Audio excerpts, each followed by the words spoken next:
Assalamualaikum warahmatullahi wabarakatuh. Perkenalkan, nama saya Ida Fitrina, guru pendidikan agama Islam di SMP Negeri 8 Prabu Muli, sekaligus mahasiswa PPG dalam jabatan tahun 2025 di LPTK UIN Raden Patah Palembang dengan NIM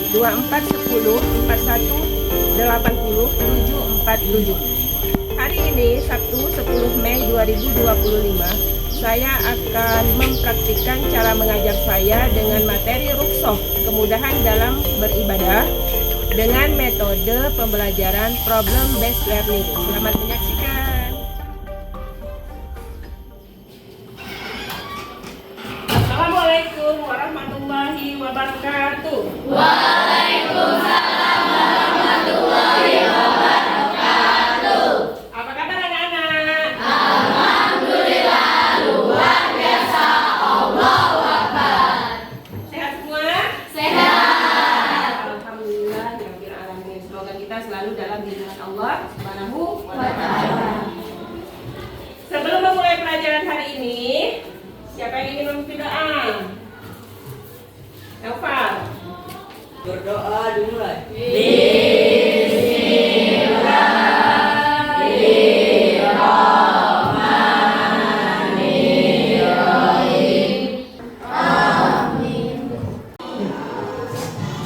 Oke anak-anak, sebelum mulai pelajaran hari ini, untuk menumbuhkan rasa nasionalisme kita terhadap bangsa, mari bersama-sama kita menyanyikan lagu Indonesia Raya.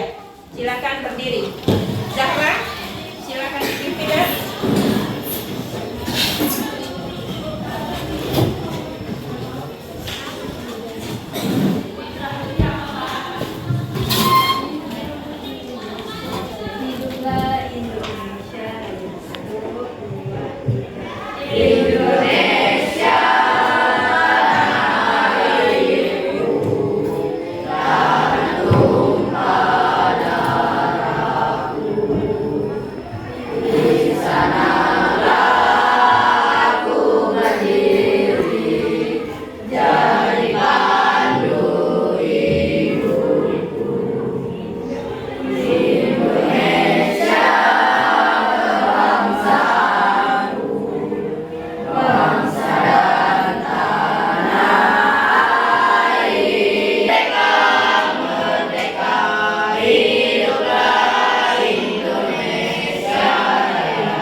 Silakan duduk kembali.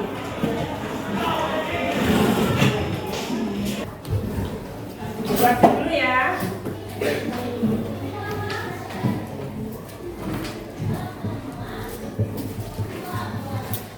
Ahmad Azhar, Hadir. Afifah, Hadir, Bu. Azika, Hadir. Muhammad Fadil. Hadir. Pada pertemuan kali ini kita akan membahas tentang materi minggu kemarin kita sudah membahas apa nak? Gibah dan tabayun. Apa itu gibah? Membicarakan Membicarakan keburukan Orang lain. Apa itu tabayun? Mencari solidaritas. Oke, betul ya. Nah sekarang hari ini kita akan membahas materi tentang Ruqsah dalam beribadah. Sebelum memasuki materi, Ibu akan menyampaikan tujuan kita belajar tentang materi Ruqsah. Ya. Apa tujuan kita belajar Ruqsah? Nak? Peserta didik diharapkan mampu menjelaskan pengertian Ruqsah dalam ibadah dengan bahasa sendiri. Kedua, peserta didik diharapkan mampu menyebutkan minimal 3 sebab-sebab diperbolehkannya Ruqsah. Ya. Keempat, peserta didik diharapkan mampu menerapkan pemahaman tentang Ruqsah untuk menganalisis solusi ibadah pada studi kasus sederhana. Sekarang Ibu bertanya, pernahkah kalian bepergian jauh? Bagaimana kalian menjalankan ibadah saat itu? Bisa tidak? Tidak kan? Tidak bisa melaksanakan dengan sempurna. Pernahkah kalian sakit di bulan puasa? puasa saat itu? Tidak. Oke, ya. Nanti akan kita bahas. Coba perhatikan gambar berikut. Gambar apakah itu?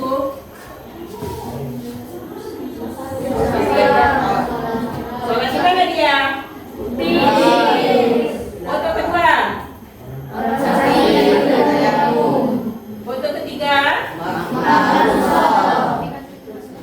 Ya, itu artinya orang yang sholat dalam keadaan sakit. Dia tidak bisa sholat berdiri tapi sholat duduk. Itu posisi dia sedang ruku. Posisinya seperti itu ya. Oke. Sebelum memasuki materi inti, coba satu kali tepuk semangat.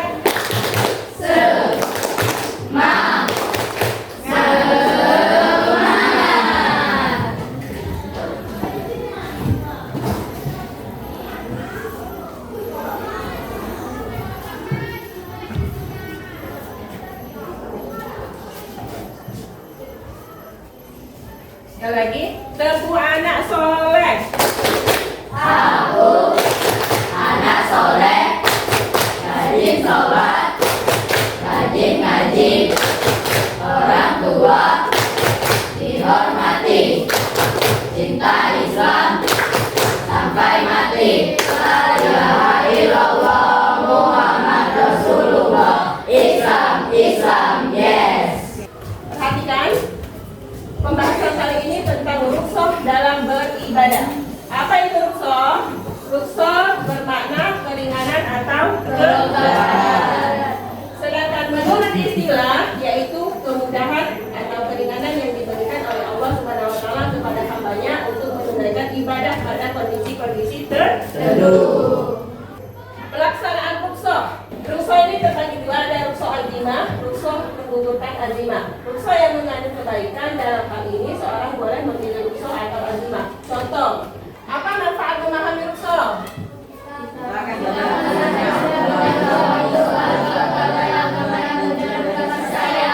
Rukhsah dalam sholat ini sudah termasuk ke macam-macam rukhsah.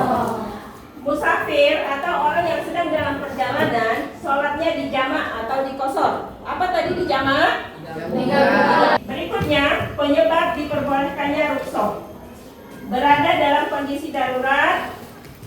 Contohnya, diperbolehkannya berbuka puasa Ramadan apabila sedang sakit atau bepergian jauh. Ada halangan uzur, contohnya seorang mengkosor sholatnya jika sedang bepergian jauh. Rukhsah dalam puasa. Ketentuan rukhsah dalam puasa yang pertama adalah sakit. Kedua, sakit parah. Ini sakit parah yang kira-kira masih bisa dibayar puasanya setelah bulan Ramadan. Kemudian sakit parah yang kira-kira puasanya tidak bisa dibayar dengan puasa tapi dibayar dengan fidyah. Ini lanjut usia. Lanjut usia juga tidak memungkinkan lagi untuk puasa berikutnya, kemudian tidak memungkinkan juga untuk menggantinya di setelah Ramadan ya, tapi wajib membayar fidyah. Dan kelima, nifas atau haid. Lihat gambar. Rukhsah dalam puasa. Silakan dipahami. Apa itu maksudnya? Bisa dipahami? Bisa. Rukhsah dalam zakat. Waktu pembayaran zakat dapat dilakukan beberapa hari sebelum Idul Fitri. Nah, rukhsah dalam haji. Ya. Dalam haji ini kebanyakan orang itu harusnya dia dalam keadaan sehat. Bagaimana yang tidak sehat tapi waktu tanggal berangkatnya harus sekarang. Sampai sini sudah paham? Azika, sudah paham tentang rukhsah? Sudah. Apa itu rukhsah? Keringanan atau kelonggaran. Oke, bisa ya? Bisa. Oke, kelompok sudah dibentuk minggu lalu. Sekarang tolong kerjakan tugasnya. Kelompok 1 yang mana? Kelompok 2, kelompok 3. Silakan dibuka, dibaca materinya, dikerjakan tugasnya. Ibu kasih waktu 10 menit. Silakan dibuka.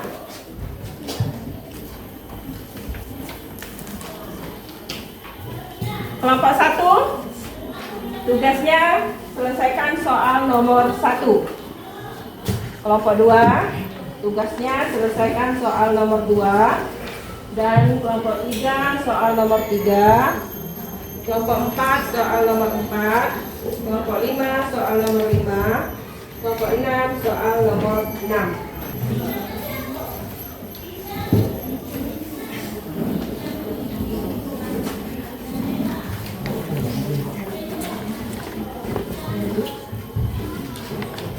Kelompok berapa ini, Nan? 6.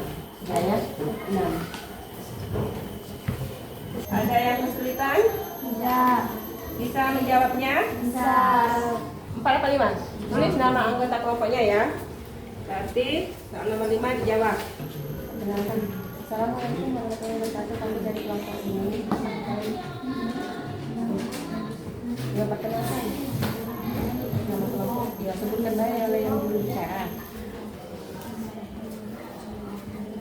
Sudah ya? Siap untuk dipresentasikan? Siap.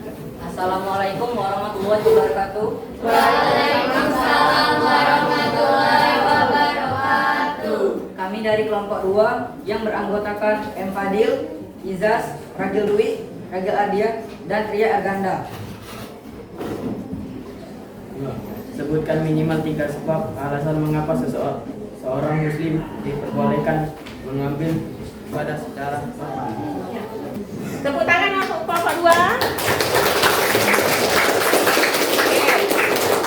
Kelompok 2 sudah memaparkan hasil diskusi mereka. Nah, sekarang silakan yang ingin bertanya kepada kelompok 2. Ya, kelompok berapa tadi? Sebutkan nama kelompoknya. Perkenalkan, kami dari kelompok 3 ingin bertanya, apa pengertian dari safar?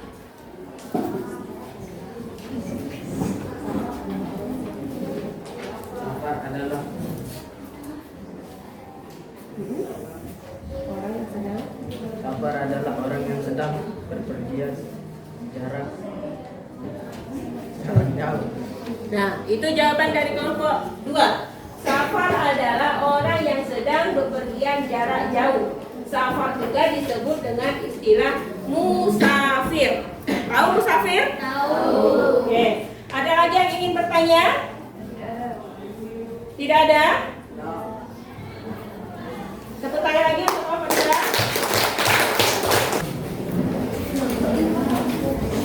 Assalamualaikum warahmatullahi wabarakatuh. Waalaikumsalam warahmatullahi wabarakatuh. Perkenalkan, kami dari kelompok 3 dengan anggota kelompok Hazika, Miranti, Winnie, dan Andifa yang akan membahas tentang soal nomor 3 beserta jawabannya. Jelaskan apa itu tayamum dan kapan saja diperbolehkan. Tayamum pengganti wudhu atau mandi wajib, menggunakan debu atau tanah yang suci. Diperbolehkan karena tidak ada air atau sakit sehingga tidak boleh kena air. Ya, tepuk tangan untuk kelompok 3. Ada yang ingin bertanya pada kelompok 3? Apa itu yang dimaksud? Tayamum. Apa yang dimaksud tayamum? Jawabannya tadi adalah tayamum bersuci dengan tanah atau debu dengan alasan karena tidak ada air atau ada luka tertentu yang tidak bisa kena air. Ada yang ingin bertanya?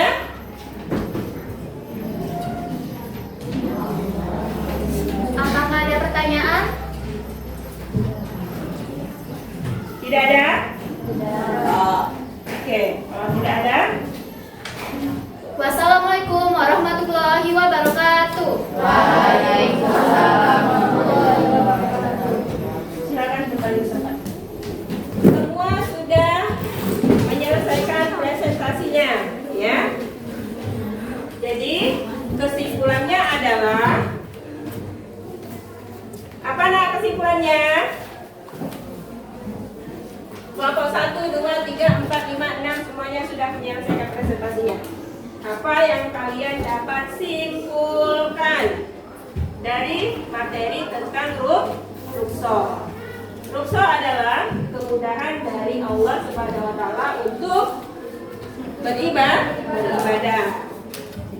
Kemudian dengan adanya rukso, sebagai umat Islam tidak meninggalkan kewajiban. Artinya, kalau kita sedang dalam perjalanan, tetap bisa melaksanakan sholat dengan cara di jamak atau di kosong.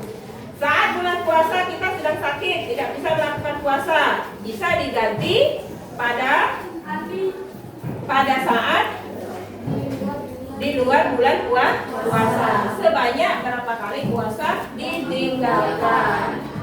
Berikutnya, apalagi yang dapat disimpulkan? Kalau kita tidak bisa sholat secara berdiri, maka bisa secara duduk atau berbaring. Tidak bisa juga berbaring, tidak bisa juga masih ngangkat takbir dengan cara isyarat. Apa itu isyarat? Dengan mata dan hati. Oke. Siapa lagi yang bisa menyimpulkan? Nomor 2. Dengan adanya rukhsah, kita sebagai umat Islam diberi kemudahan, ya. Allah tidak pernah menyulitkan umatnya. Mengapa? Karena Allah sangat mencintai hambanya.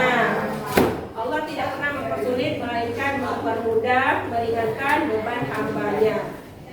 Islam indah bukan? Indah. Berarti agama kita sangat baik. Mana yang tak bisa sholat berdiri boleh duduk, mana yang tak boleh duduk boleh berbaring, ya. Berbaring masih tidak bisa angkat tangan, boleh pakai isyarat mata dan hati. Begitu juga dengan bulan puasa. Tidak bisa melaksanakan puasa wajib, bisa diganti setelah bulan puasa, ya. Bagaimana dengan yang sakit permanen? Walaupun dia dengan membayar fidyah. Sampai sini materi rukhsah paham? Paham. Ada yang ingin ditanyakan lagi? Tidak. Lihat yang terakhir, hikmah adanya rukhsah dalam sholat, zakat, dan haji. Coba diperhatikan. Memudahkan pelaksanaan ibadah sekaligus tegaknya syariah. Dengan adanya rukhsah memungkinkan setiap muslim dan muslimat dapat menunaikan ibadah tanpa pengecualian, mendorong dan menumbuhkan semangat dalam beribadah. Jadi kita harus tetap semangat walaupun sakit, walaupun sedang dalam perjalanan, walaupun sedang genting, tetap harus semangat.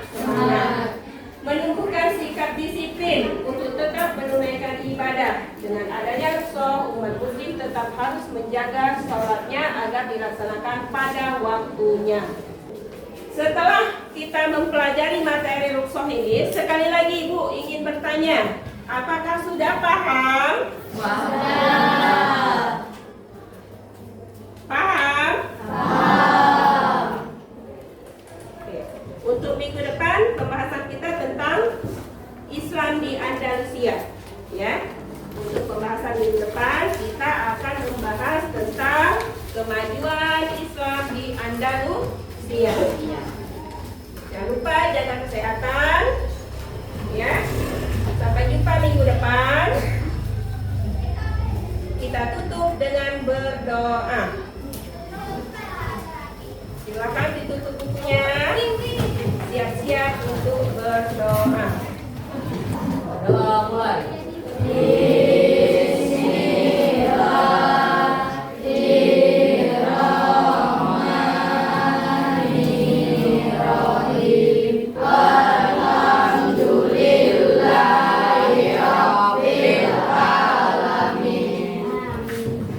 Sampai ketemu minggu depan.